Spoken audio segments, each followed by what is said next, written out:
Hi guys, welcome to the next episode of our 1970 TR6 restoration in the Rusty Beauty's garage.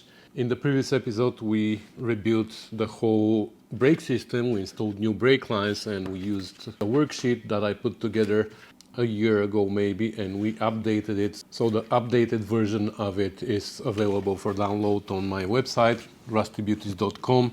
It shows all the fittings that you need for your brake system for TR6, what is the length of each line, what fittings you need on each end of each line, and what the flare is on each end of each line. So if you don't want to buy a ready brake line kit, you can download this sheet for free from my website and you can make your own brake system.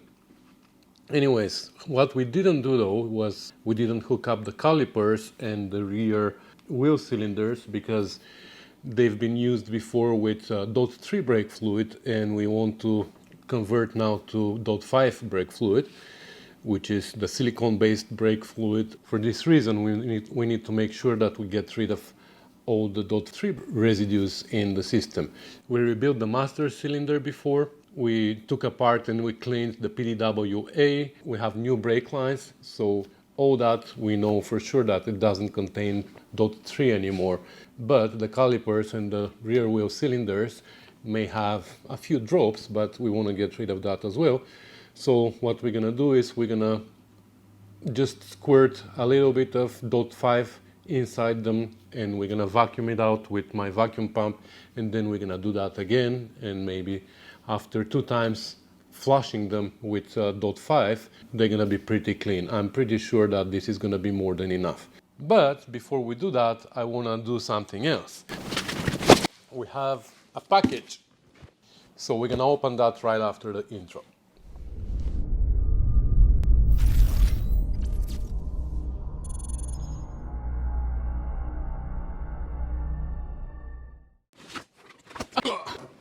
We have a high torque starter.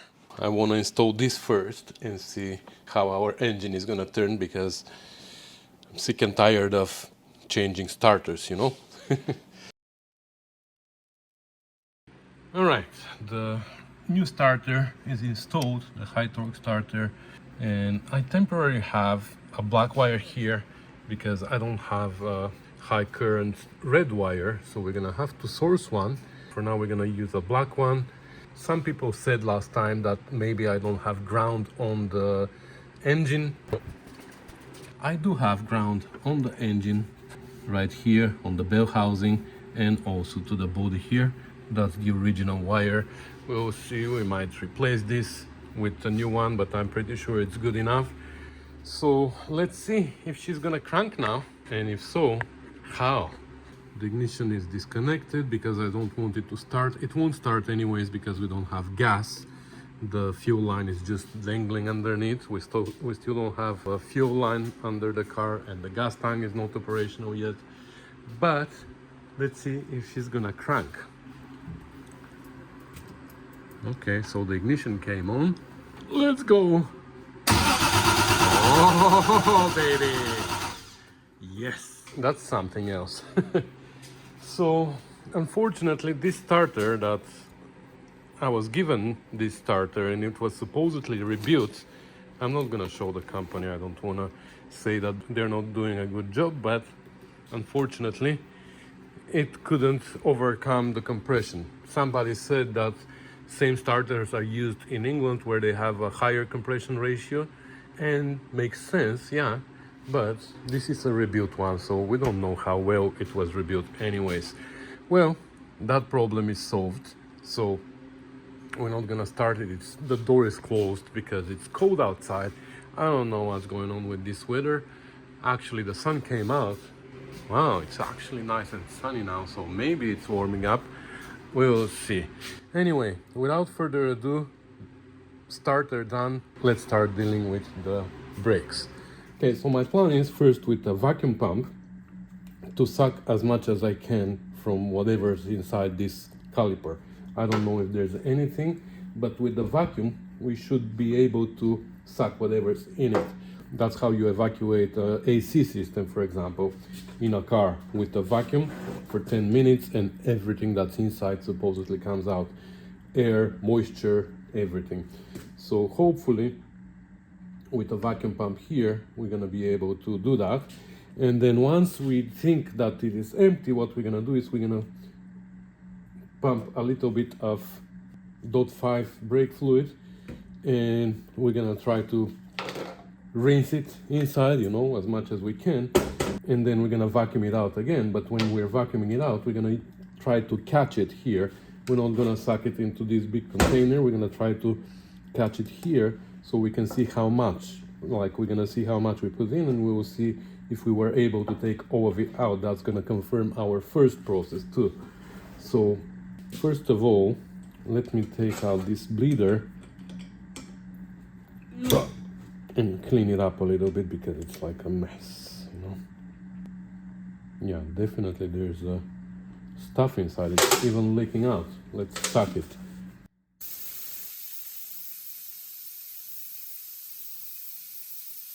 Okay, we're gonna suck it completely, but first of all, I wanna test this. I've never tested this vacuum pump. I don't know how much vacuum it produces, like how many inches of mercury.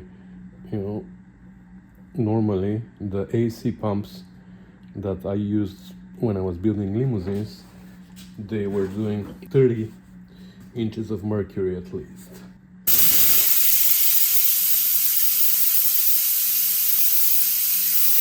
15 only?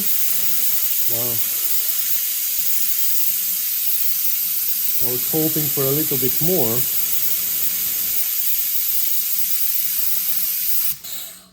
Anyways, it is what it is.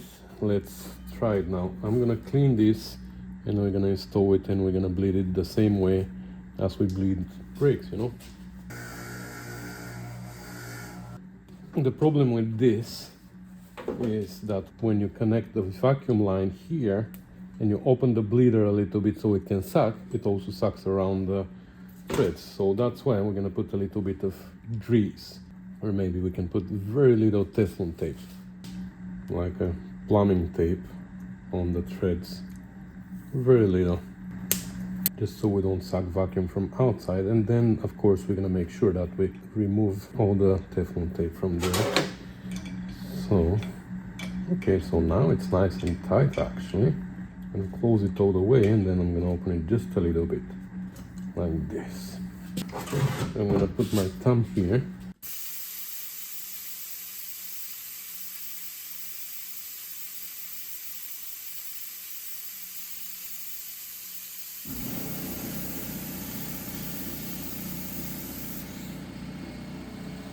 Well, the compressor is right next to me, so it is what it is.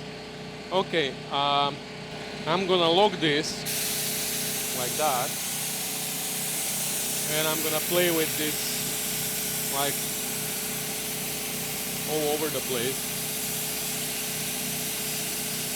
And every once in a while, I'm gonna remove my finger, so that hopefully is gonna help the.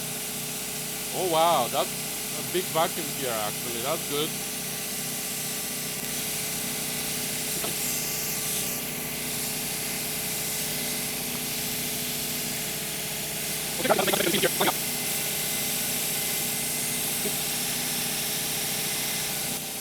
So I'm gonna keep doing that for a while, and then we're gonna put the .5 inside. Alright, I'm pretty confident that we don't have any more brake fluid inside.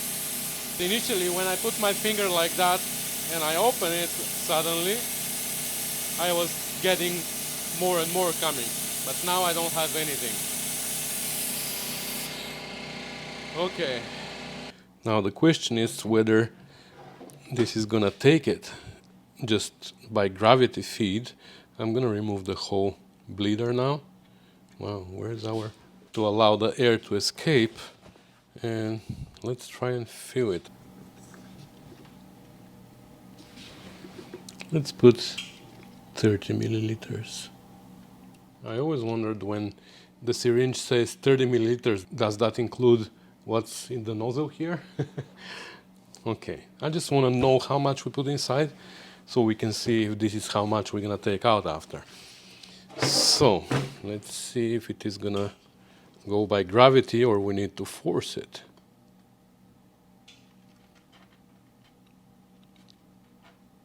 Oh, looks like it takes it.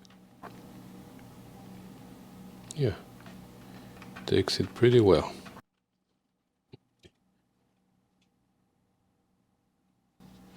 No, don't tell me that we filled it up with 10 milliliters. It doesn't go down anymore. Well, if we suck very, very gently. Okay, it went down.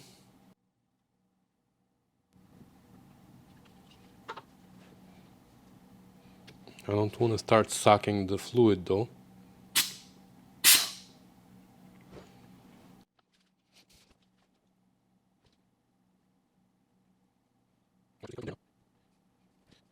Let's see if the gravity is gonna take it to the lower chamber and if it is gonna start coming out from here. Yep, it's coming, or at least air is coming. That's good. So it looks like we filled it up. Like, is it so small, this capacity? That's good. So that's, what does it say? 10, 15, exactly 15 milliliters. Wow. So what we're gonna do is we're gonna close both holes, we're gonna shake it a little bit, and then we're gonna suck it, and then we're gonna do another 15 milliliters. I'm gonna take the bleeder from the other one. Yeah, actually the same threads.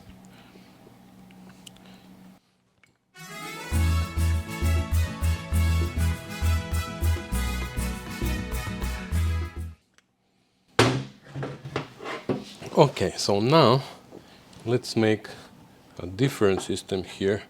So we're gonna put this hose here and we're gonna suck air from this side like this.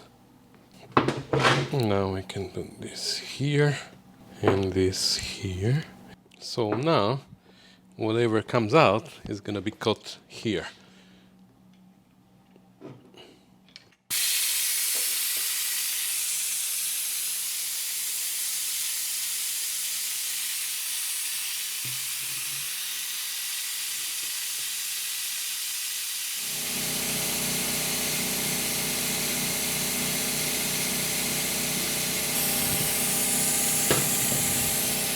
So we actually got almost 20 milliliters.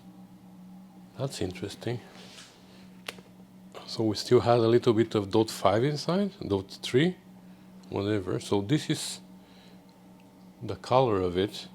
So I'm gonna get rid of it now, and we're gonna do one more time, and we will see if the second time we're gonna get a clearer picture.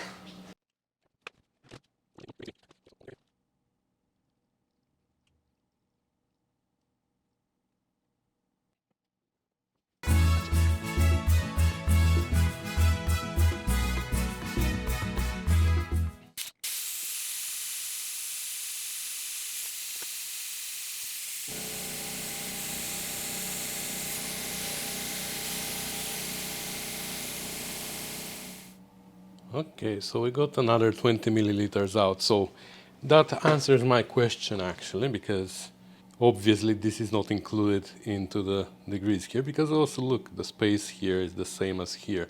So this is not included, so I don't know. Whatever. We put 15, take out 20, maybe we stretched it. But it is pretty clean now. Okay, so that gives me the confidence that we flushed this caliper pretty well. So we're gonna do the same with the other one, and then also with the rear wheel cylinders, and we're gonna be ready to install them and fill the system and bleed it and all that good stuff. Okay, the front ones are done. So for the rear ones, I'm just gonna do it pretty much the same thing. I'm gonna put both bleeders on one side, and I'm hoping that they fit. Like, they're different size for whatever reason. I mean, the hex side, the threads are the same, of course. So now we're gonna put hoses on both of them and we're gonna fill through one and come out through the other. Okay, so this one is a little bit open. I don't know about this one.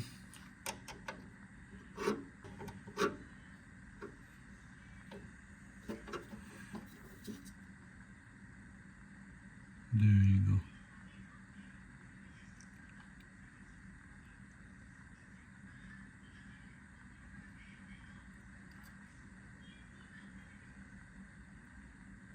Okay.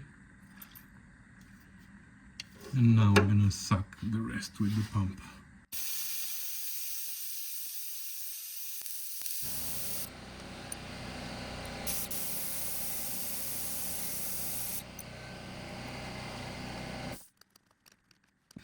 Okay, that's more than enough. I'm happy. Okay, so it's all assembled now. This was the last brake line that wasn't hooked up to each caliper or wheel cylinder, tightened here. So that's something that I didn't mention in the previous video. I left it loose here so I can actually put this fitting first and then that one. Because if you want to take this out now, you can't, because it's going to hit right here, you know what I mean? That's why it needed to be loose there as well. So now it is tightened. I'm missing a clamp for here. I have to order one because the old line didn't come with a clamp. I have one on the other side. Anyway, so the bleeder is put on and the front brake is now attached. Here the same thing, I left this part loose because this shape is pretty complicated, you know. It's easier if you connect this fitting first and then that one. So now it's all nice and tight and bleeders are installed. But I figured, because we have a problem here, you know, see, we have a little bit of a play. Actually, now that the wheel is off, it's not as much as I experienced before, but I don't know why I left them loose when I was assembling the whole front end. But now I figured that before we start filling the brakes and bleeding them, and before the brake pads squeeze the disc, I think it's a good time to adjust the preload on the bearing. And I just took the grease cap off on this side and it is nice and clean. It's never been driven on the road. This is how I left it like 5 years ago, I guess, when I assembled this, and it's never been driven since. But I left a little bit of play. I don't know why. Maybe the seal in the back saddle, I have no idea. So what I'm gonna do now is I'm gonna remove the split pin. I'm gonna tighten it. That's what I figured is the easiest way or the best way. I tighten it a lot so I can compress the seal in the back and everything, and then I start loosening until I get to the point where I'm happy with the preload.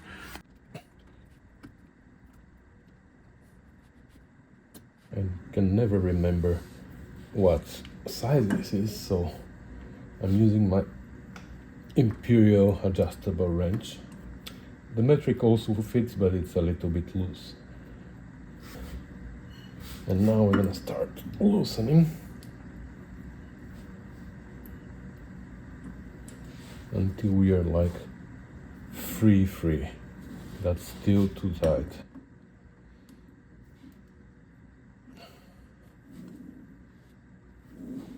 Now I'm gonna start doing one flat at a time until I feel a little bit of play. There you go. Now we have play here, and it's too loose. So that's where we should be.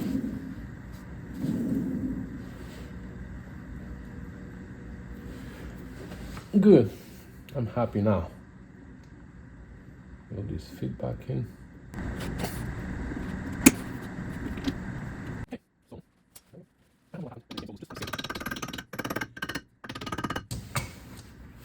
Okay, I'm gonna make sure that it still spins. The cap sometimes catches the ends of the pin,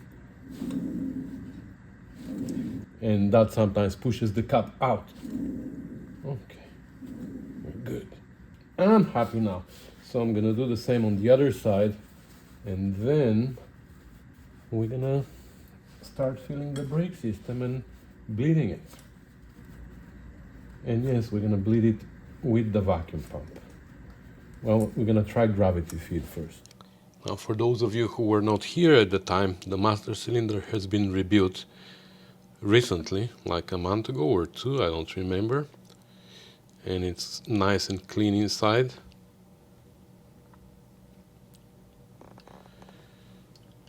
And the reservoir as well. Okay, this is expensive, so every drop is important. You might as well squeeze the bottle at the end like...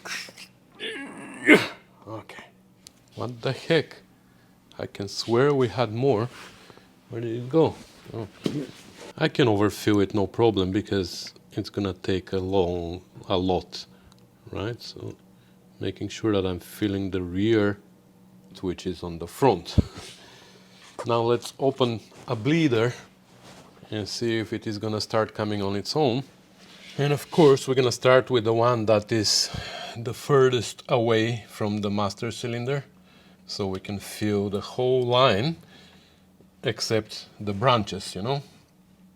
So hopefully it's gonna work by gravity, because that's the best way. It's like the most natural way to fill the system. So I'm just gonna leave this on the floor and I'm gonna watch the line. I don't know if you see here. Do you see the line? I'm gonna go check the master cylinder as well. The master cylinder is going down, so I have to keep filling it. We don't want it to suck air now from this side.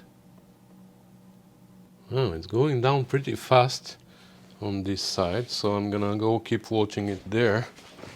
Oh, actually it already came here. Looks like it filled itself. Oops!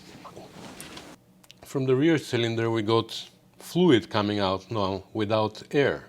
So that's great. This is how much came out from the other cylinder before I stopped it, but it started coming just fluid, so there's no sense of wasting it.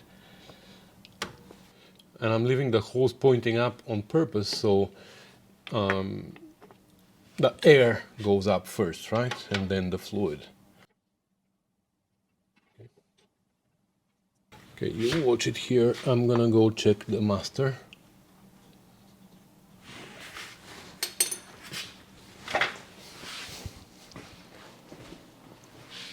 So the master is going down. So what's going on? Where is the fluid going? Oh, there you go. It's coming now, right? So you see, it's pushing the air up. And now only fluid is coming. And even though it looks like it's not moving, it's actually moving. Because if I raise it, see, it's going up. So that's it. I think we are full.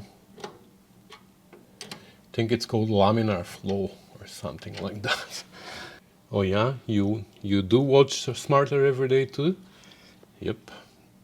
It's a great channel to watch. Okay, now the rear system is supposedly full. Uh-oh, we have a leak here. Oh my god, where is that leak coming from? Oh no, from the switch on the pdwa. This is so weird. It's actually coming around the contacts here. You see? From right here. Well, luckily we have a few more switches here, so I'm gonna replace it.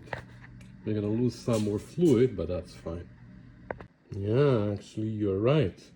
It's not the switch that it is the problem, because there shouldn't be fluid on this side at all, because there's this plunger inside. This is where there's brake fluid and this is where there's brake fluid, but here in between there's this plunger that has an O-ring here and an O-ring here, and there shouldn't be brake fluid in between the two O-rings, and that's where the switch goes.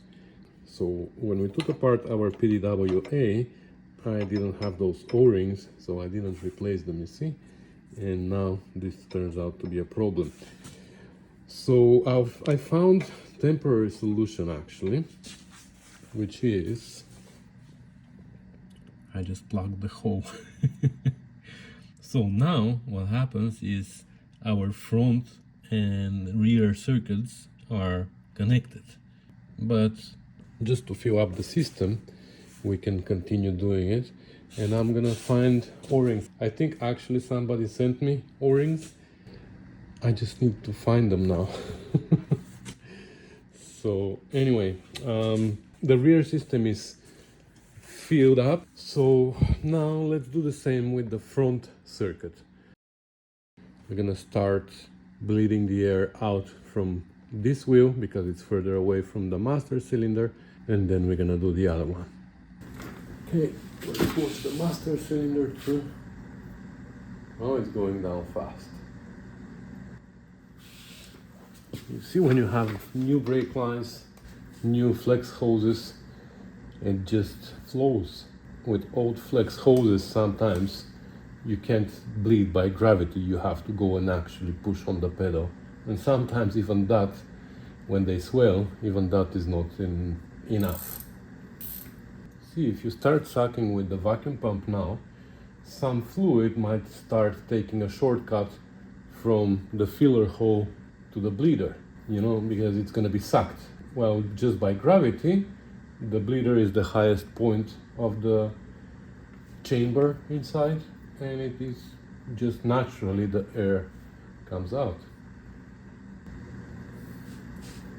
There you go. Now it's coming. Do you see it? There's no point of waiting more than that. Seems like all the air is out. Well, we're gonna go and do it with the pedal one time. Maybe one of these days when David is here, he's gonna help me, but I'm sure that this is pretty good now. Oh my god. Made a mess. Good thing that we're using .5, which is harmless for the paint job. Okay. No obvious leaks here. We're gonna go around everywhere and we're gonna check all the connections, especially under the car where we don't see them. Okay, I'm gonna go do the other one and we're gonna test the pedal after. Okay, so see what's happening here? The level is rising right here, but once it reaches the top, here, it seems like it's not rising anymore. But what's happening is it just starts overflowing and it seems like it's not moving, but it's actually moving. So that exact same thing might be happening in areas like here, for example. So we might still have air inside here and there. So that's why it's always a good idea to do it once over with the pedal, because the pedal pushes everything towards the end of the system, which is the bleeder, right? So I'm not expecting that this is completely bled now. Now the rest is gonna be with somebody's help to push on the pedal. So let's give it the pedal test, and I'm actually also gonna watch the reservoir so I can see if any bubbles are gonna come out. There's 3 pedals. Is the one in the middle of the brake? Okay, let's see. I'm gonna press.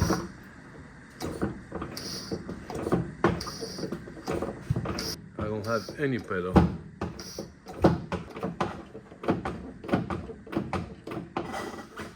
I have air coming out of here. We either have a bad booster or the non-return valve, but I think we have vacuum, so it's sucking this way, so it should go this way, which it is going this way. It shouldn't let air going back. I think we have a bad booster here. Oh. Anyway, I'm just gonna check for leaks now quickly again to make sure that there's nothing leaking anymore, and I'm gonna go have dinner and then I'm gonna come back again and I'm gonna check for leaks again. All right, it's the next day actually. Came back yesterday after dinner, there were no leaks, and now I'm looking at it and it is dry everywhere again, like all the connections and everything is super dry, but I see this puddle down there, so I'm not really sure if that was there yesterday, like from when I was working on it or not. I didn't pay attention, so I don't know. Here we haven't lost any of the, well, or maybe we did, I don't know. But it's funny that I don't have any of the connections wet. So I checked everywhere. We don't have any suspicious puddles other than what was there yesterday, except this one that I'm not really sure about. So anyway, I'm just gonna ignore it for now. I'm gonna clean it up and make sure that it's dry so I can keep an eye on it. I'm more concerned about the brake booster. So what I did here is I connected my vacuum pump to the brake booster, connected my gauge here with a T to see if it holds vacuum. So it's foot operated, right? So it creates vacuum slowly, but this has a big volume, so it's normal, I guess. And then if I pinch the line like that, it starts losing it a little bit. So I don't know if that's normal or not, but I have a way to find out. But before I do that, I want to test also. I'm gonna lock this and I'm gonna go and press the pedal. So we're gonna put this here so we can see it. I'm gonna lock this. So now we are building vacuum. Now I want to press the pedal and see how that's gonna affect the gauge. It doesn't. Oh, actually when I press the pedal, it loses a little bit. And then it builds it up again. Now the pedal is pushed and it's building the vacuum again. Now if I let go, stays. Press it again, it loses, but it builds it up again. So, luckily, I have another car here, a 250, that I just changed the booster not even a week ago with a new one. So we know that this booster is brand new and whatever it shows is the correct thing. So let's test it. I haven't tested it yet, so I'm gonna press it. This one builds up vacuum much faster. Okay. And builds more vacuum actually. And it holds it. Okay, that's great. So we probably have a bad membrane on the other one, or the valve is leaking here. I don't know. So let's do the other test with the pedal too.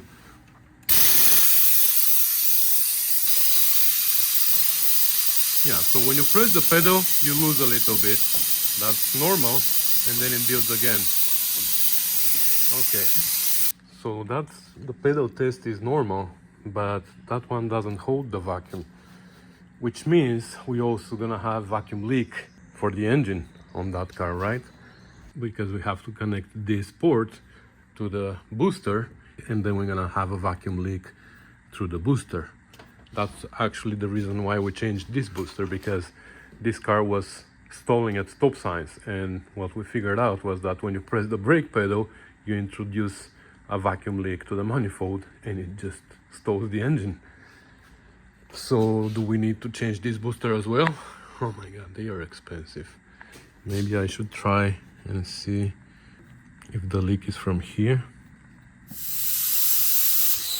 Okay, so now when I pinch it, we lose vacuum, but when I shake here, that doesn't affect here at all. Like, it's not a huge leak, so I don't think it's gonna affect the engine so much or the brakes, but better if we don't have a leak, right? So I'm gonna leave it alone for now. We're gonna see whenever we start driving the car, we're gonna see how the brakes are and if pressing the brake pedal affects the engine at all. But for now, I'm just gonna leave it as it is. So let's see what our next project is gonna be. Okay, I think our next project should be this fuel line. It's not held to anything now, so I'm just gonna pull it out. I'm just gonna have to remove this flex line from here.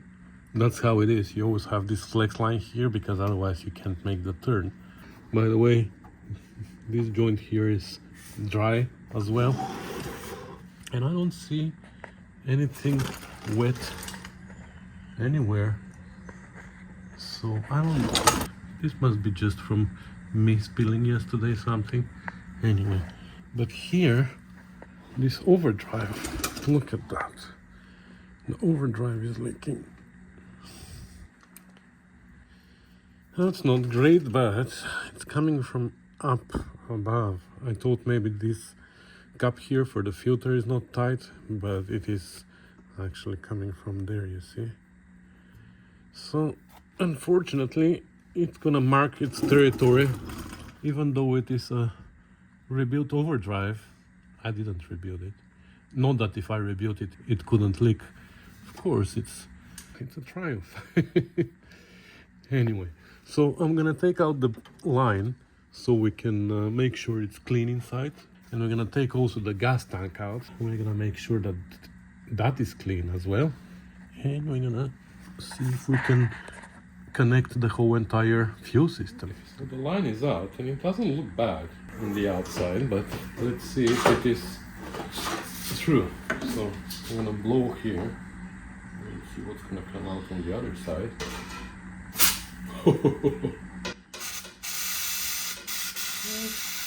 Wasn't too bad. You know what? I think we should just run a little bit of something through it. Maybe just carb cleaner.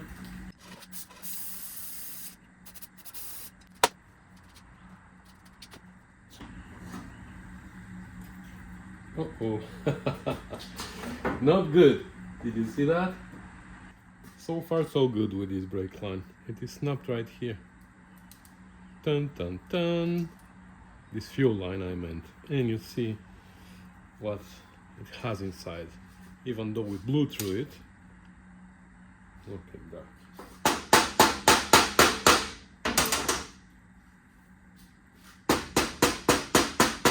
Okay. We're gonna find something else. This is 5/16. I don't have a 5/16 line. Actually, here in the corner, I have these few lines from a Jeep that are stainless steel. My friend Eugene gave me those, and I was keeping them here for my GT6. But you know what? I have more than enough. So why don't I share with John? Because sharing is caring, right?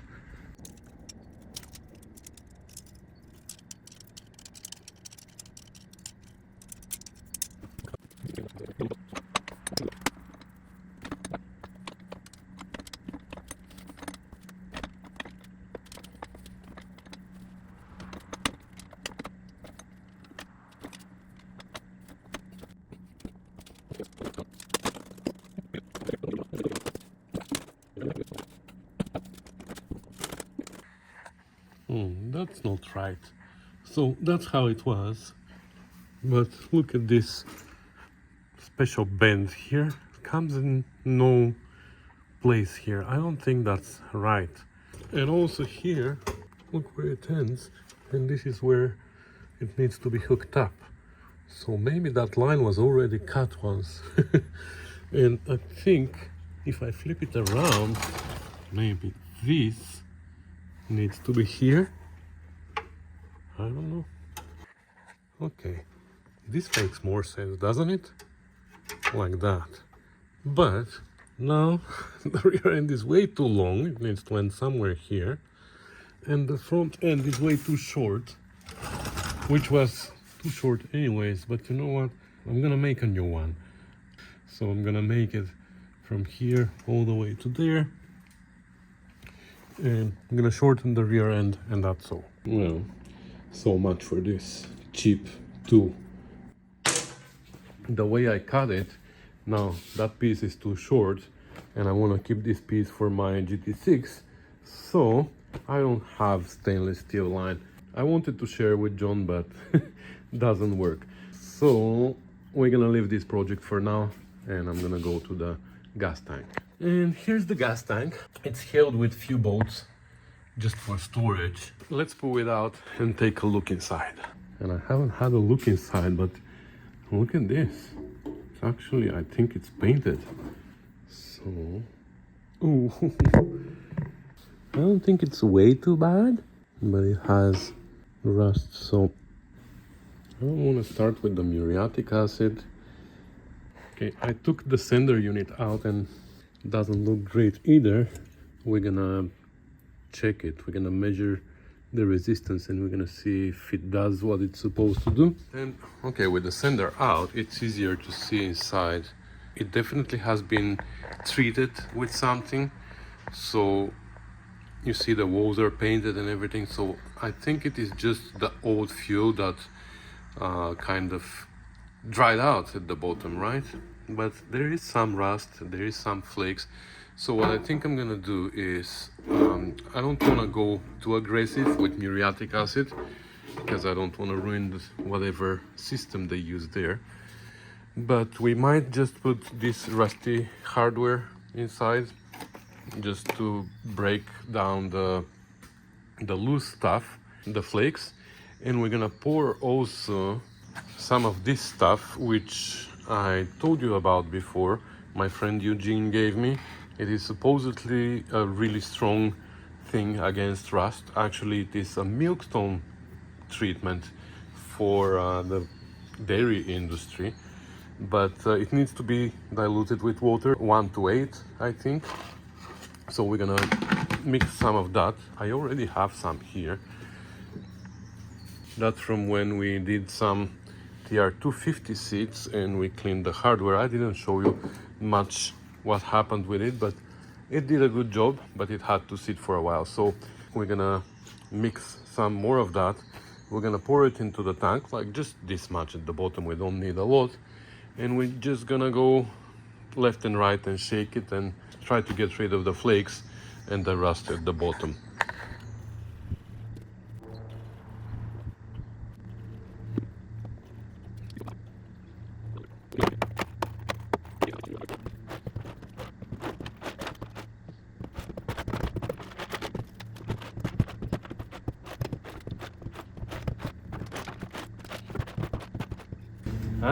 I know, I can attach it to the wheel of my car, plug everything, put the chain inside and stuff for gravel, but you know, it's not that bad. If it was so bad, then we're gonna deal with it differently, but it just has some rust at the bottom and I can actually see it going away.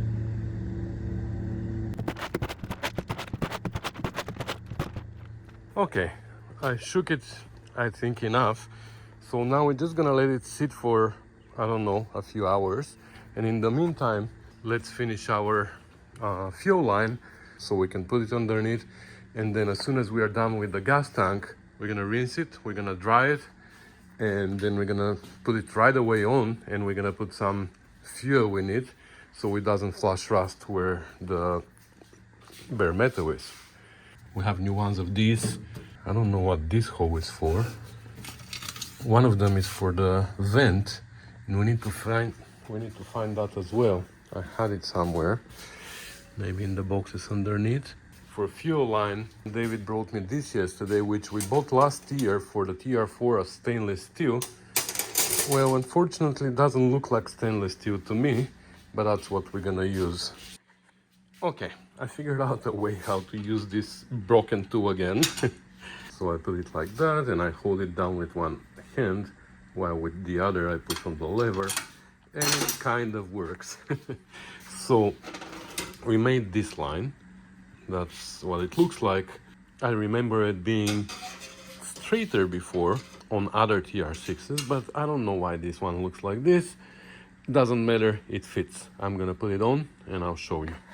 So this is where we're gonna have a soft line, just 4 or 5 inches. Then we have a hard line again up to here, and then we have another soft line, fuel filter, and another soft line, and then the fuel pump. So that's the front end, and you see here how it travels next to the brake line. this is this special bend, and then it continues here, a little clip here, and from here there's gonna be a soft line again going up to the gas tank. Okay, fuel filter is connected over there. Have a new line here, and then we have this hose here joining them together, and the rest you've seen. Well, meanwhile, the sun is gone. I thought it was here to stay. But anyway, so it's raining. I brought the tank inside, and I think it's been doing well. Well, now I don't have light for you, so we just have to rinse it and dry it, and we're gonna install it, and then quickly we're gonna fill it up with petrol, as some of you would say. But for that we need to be able to assemble it quickly. So I put the grommet here already for the gas cap, and the gas cap is ready to go. I'm gonna take it off. I just put it there too.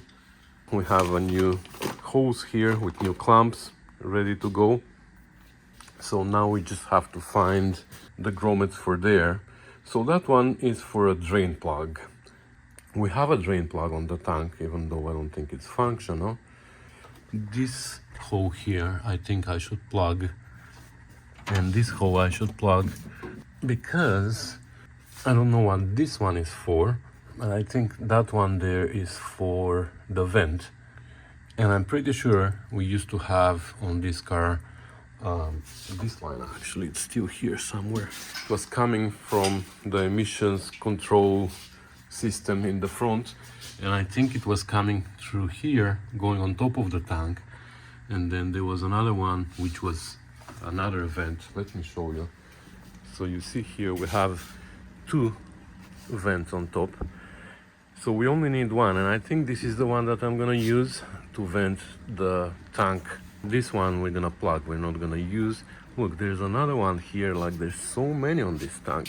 And underneath we have this drain plug. It's been painted over and all that, so I don't want to undo it and get in trouble with leaks and stuff. I think it's good like that. So we're gonna see how we're gonna drain the tank now and get out all the hardware and stuff. Maybe this way you're gonna see better now. Yeah, you see it's still not great. I don't know if that's gonna wash now. So anyways, we also need to be able to install the sending unit quickly, so let's test it. So basically the sending unit is a resistor. I don't think you're gonna be able to see it, but right here underneath there is a coil, and one end of the coil is connected to this yellow wire, and the other end of the coil is actually the lever.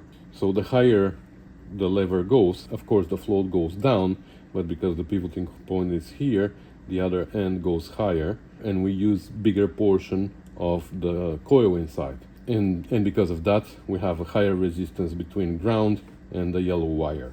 The float goes up, the other end of the lever goes down, and now we are using just a small portion of the coil, and now we have much lower resistance, right?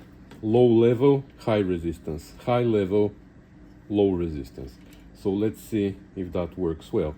So the yellow wire is connected to this terminal here. We're gonna touch it like that. The other wire we're gonna connect to ground. Here we have 20 something ohms, or this is actually mega ohm. Wow, that's a much higher, very high resistance. So here we shouldn't have resistance at all, but something's not right. I'm gonna take another meter. Let's see this cheap one, what this one is gonna show. Do you see there? Okay, so this is a problem. So looks like the corrosion got into it. Maybe here it's corroded. You know what, I'm gonna take it apart.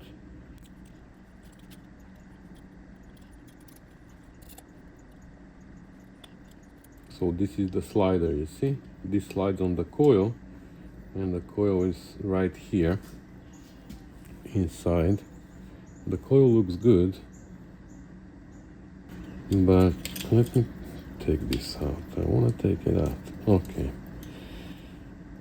So let's see if we have continuity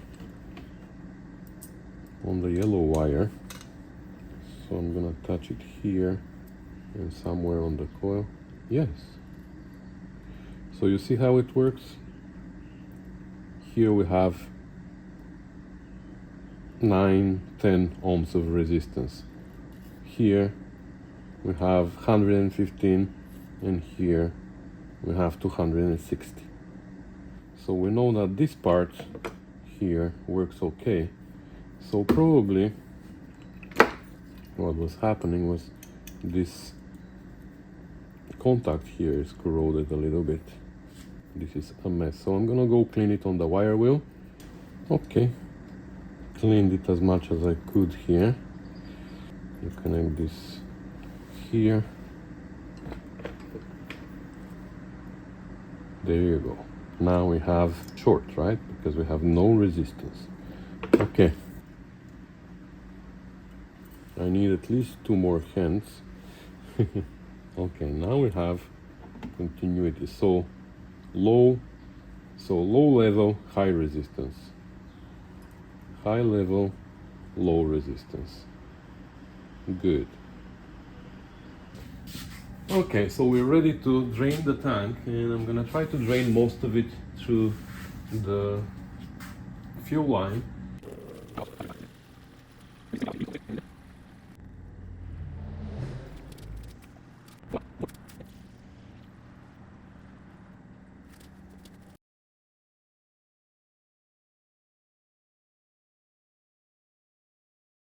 And this is, by the way, the hardware that was inside, the rusted hardware.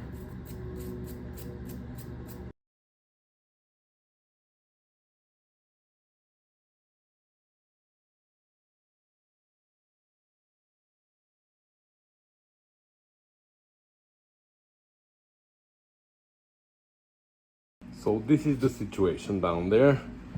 I mean, I don't think that's rust anymore. I think it's dried fuel or whatever, stained. I don't know. Now there's still water inside. It travels left and right here when I tilt it. So what I'm gonna do is I'm gonna tilt it like that a little bit, so all the water goes in this corner, and then we're gonna shove a hose through that opening over there, and hopefully we can suck all the water with the vacuum pump. Then the rest we're gonna dry with the hair dryer. We can borrow one from Chef Tash.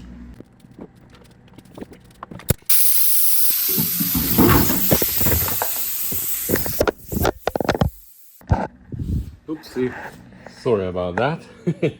Did it hurt? I'm sorry. Okay, so I think we got rid of all the water that's inside.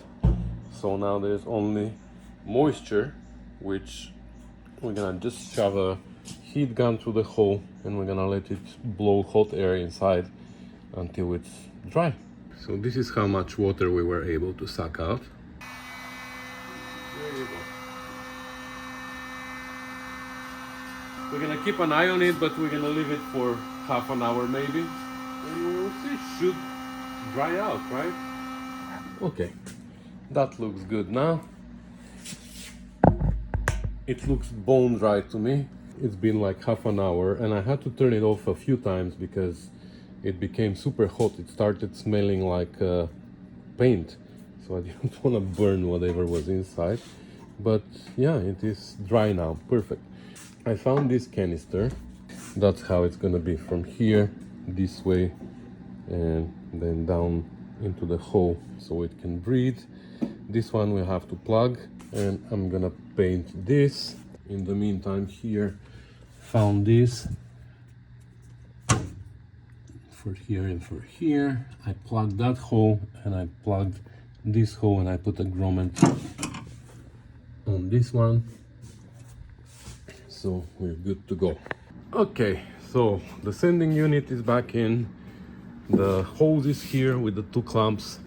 I'm hoping that I'm gonna be able to put the tank in place with this hose installed already, because it's extremely hard to put it after, you know, because it's tight here. This line is plugged and this line is ready to go. The canister is painted, and when it dries we're gonna install it. Let's put it in the car.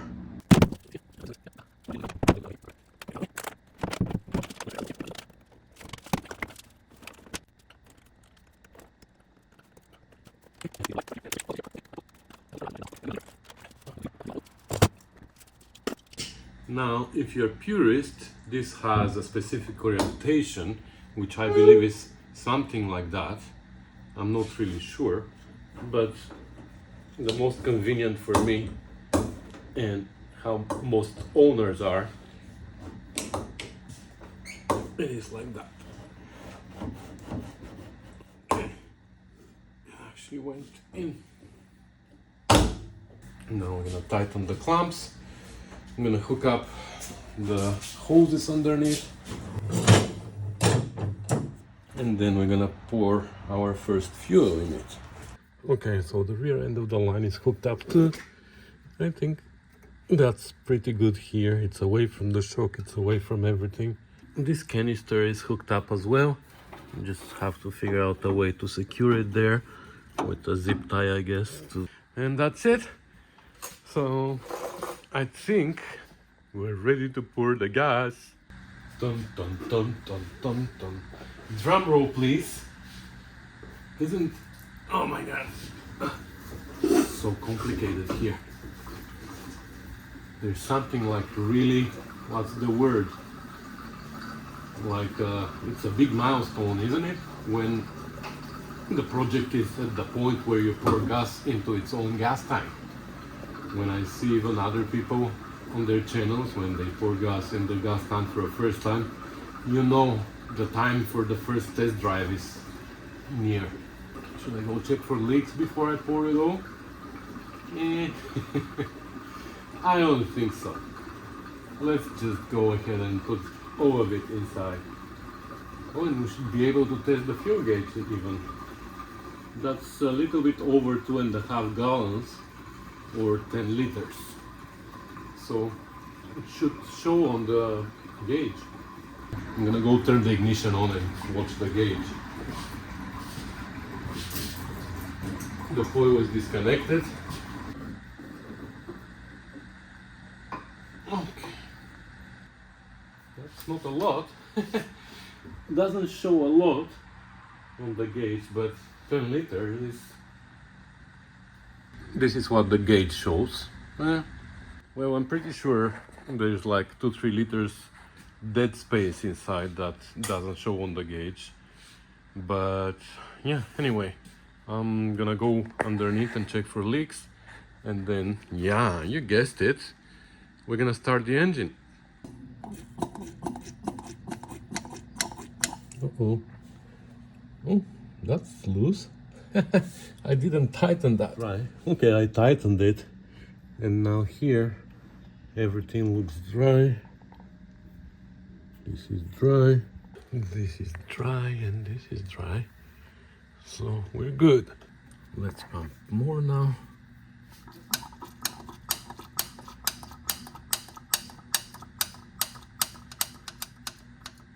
Now it started idling. Okay. The gauge, yeah, didn't move a lot. Anyway, turn the ignition off. Connect the coil. Positive side, right? Okay. And yeah, let's do a cold start. Choke on. We're in neutral. Should be fine, right? Okay.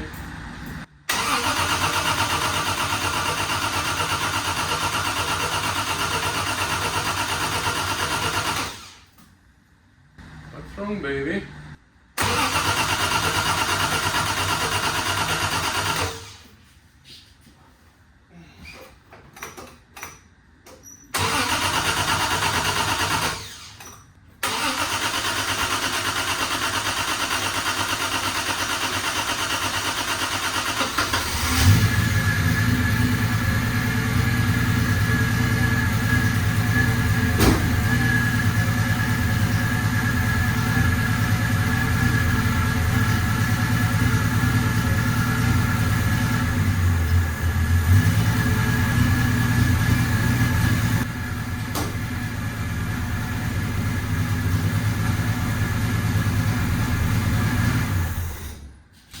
Okay, enough, because I don't want to open this door.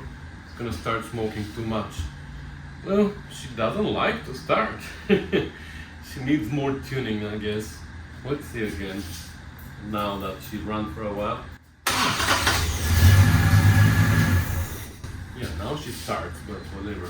At least we put the starter at a test, right? With this starter, she doesn't have any problems. So anyways, guys, that's a good place to put an end to this video, because I'm sure it is very long. So I'm not gonna ramble a lot. I'm just gonna say my usual thank you for watching, commenting, subscribing, sharing and supporting the channel on Patreon and through PayPal, and by sending parts and tools and offering free cars and all that good stuff. So thank you guys, it's really appreciated. Thanks again, and I'll see you in the next one. Bye.